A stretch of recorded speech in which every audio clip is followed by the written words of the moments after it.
ప్రముఖ కన్నడ నటి రన్యారావు గత 2-3 రోజులుగా వార్తల్లో నిలుస్తున్న విషయం తెలిసిందే. అయితే ఇప్పుడు ఈమె తాజాగా ఒక కొత్త వివాదంలో చిక్కుకున్నారు. దుబాయ్ నుంచి బంగారాన్ని అక్రమంగా తరలిస్తూ ఉండగా బెంగళూరు విమానాశ్రయంలో ఆమెను అరెస్టు చేసి ఆమె నుంచి సుమారు 14.8 కిలోల బంగారాన్ని పోలీసులు స్వాధీనం చేసుకున్నారు. ఇక ప్రస్తుతం ఈ విషయం తెలిసి అటు శాండిల్వుడ్లోనే కాకుండా సినీ పరిశ్రమ మొత్తం ఉలిక్కిపడింది. ఒక రకంగా చెప్పాలి అంటే ఈ కేసు ఇప్పుడు కర్ణాటక మొత్తం సంచలనం సృష్టిస్తుందని చెప్పవచ్చు. ముఖ్యంగా బెంగళూరులో ఆమె ఇంటి నుంచి కోట్ల రూపాయలతో పాటు భారీ మొత్తంలో బంగారాన్ని స్వాధీనం చేసుకున్నారు. అయితే ఇక్కడ ఆశ్చర్యకరమైన మరో విషయం ఏమిటంటే రన్యారావు కర్ణాటక డీజీపీ రామచంద్రరావు కూతురు కావటం గమనార్హం. అయితే డీజీపీ రామచంద్రరావు ఆమె సొంత తండ్రి కాదు, సౌతి తండ్రి.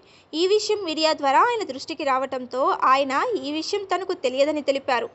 నీకు అందులో భాగంగానే దుబాయ్ నుంచి బంగారాన్ని స్మగ్లింగ్ చేస్తూ డిఆర్ఐ అరెస్టు చేసిన తన కూతురు రన్యారావుపై కర్ణాటక రాష్ట్ర police housing corporation DGP Ramachandra Rao మాట్లాడుతూ, ఇలాంటి ఘటన మీడియా ద్వారా నా దృష్టికి రావడంతో నేను షాక్కి గురయ్యాను. నా కెరియర్లో ఎలాంటి బ్లాక్ మార్క్ లేదు. వెంటనే తగిన చర్యలు తీసుకోండి. గత 4 నెలల క్రితమే రన్య పెళ్లి చేసుకుంది. భర్తతో కలిసి ఇంకో కాపురం పెట్టింది. గత కొన్ని రోజులుగా ఆమె మాతో మాట్లాడడం లేదు. కాబట్టి ఆమె చేసే ఏ వ్యవహారం కూడా మా దృష్టికి రాలేదు. ముఖ్యంగా ఈ వ్యవహారంతో నాకు ఎటువంటి సంబంధం లేదు అంటూ రామచంద్రరావు వెల్లడించారు. రన్యారావును అదుపులోకి తీసుకున్న డిఆర్ఐ అధికారులు 2 కోట్లకు పైగా విలువైన బంగారాన్ని స్వాధీనం చేసుకున్నారు. అలాగే 2,67 లక్షల నగదును అధికారులు స్వాధీనం చేసుకున్నారు.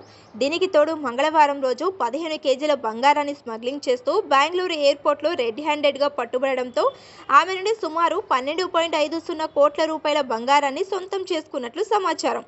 విదేశాల నుండి ఢిల్లీ మీదుగా అక్రమంగా గోల్డ్ స్మగ్లింగ్ బెంగళూరుకి చేరుస్తున్నట్లు గుర్తించిన పోలీసులు ఆమెకు 14 రోజుల రిమాండ్ విధించింది బెంగళూరు కోర్టు.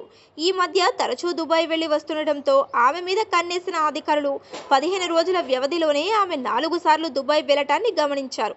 ఎలాంటి అనుమానం రాకుండా గోల్డ్ బిస్కెట్లను బట్టల్లో దాచి తీసుకొస్తున్నట్లు గుర్తించారు. చివరికి సోమవారం రోజున రెడ్ హ్యాండెడ్గా పట్టుకున్నారు. ఇకపోతే ఎయిర్పోర్ట్లో దిగిన ప్రతిసారి తాను డీజీపీ కూతురు అని చెప్పుకొని చెకింగ్ల నుంచి తప్పించుకుంటుందట. ఇక ప్రతిసారి పోలీస్ సెక్యూరిటీతోనే ఆమె బెంగళూరు ఎయిర్పోర్ట్ నుంచి ఇంటికి వెళ్లేది. ఈ నేపథ్యంలో వారంలో 4 సార్లు దుబాయ్ వెళ్ళొచ్చిన రోజులు కూడా ఉన్నాయి. ఇక తరచూ దుబాయ్కి వెళ్లి వస్తున్న నేపథ్యంలో అనుమానం వచ్చిన అధికారులు దాడులు నిర్వహించి ఈమెను